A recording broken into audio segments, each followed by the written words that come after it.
সালাত আদায় করাকে আমরা নিজেরা নিজেদের উপর ভারী বানিয়ে নিয়েছি। কয় মিনিট সময় লাগে এক ওয়াক্ত সালাত আদায় করতে? উজু করা থেকে শুরু করে সালাত কমপ্লিট করতে 10 মিনিটের বেশি লাগে না।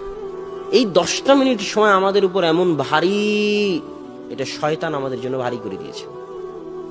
কথা বুঝেননি? আজান হওয়া মাত্রই সালাত আদায় করার সবচেয়ে সহজ উপায়, আজান হওয়া মাত্রই সব কাজ বন্ধ। প্রধানমন্ত্রীর সাথে যদি মিটিং থাকে তো বন্ধ, তাহলে সালাত আদায় করা সহজ হয়ে যাবে।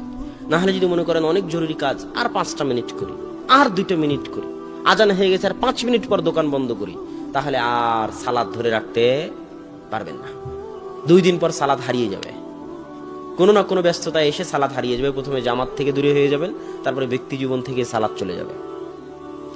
আর যদি এটা মূলনীতি বানিয়ে নেন যে আল্লাহু আকবার মুয়াজ্জিন বলেছে মানে আমি যে অবস্থায় থাকি না কেন, যদি শয়তানের সাথে মোকাবেলা করতে পারার সবচেয়ে বড় মাধ্যম।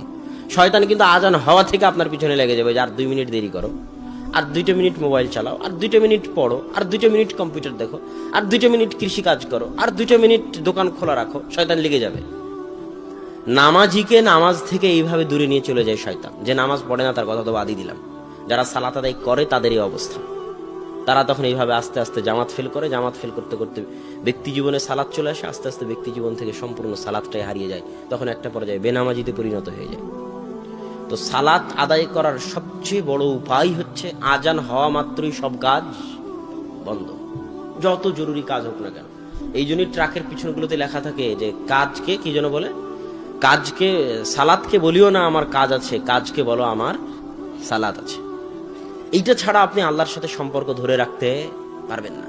সালাত ছাড়া আল্লাহর সাথে সম্পর্ক ধরে রাখার কোনো উপায় নাই।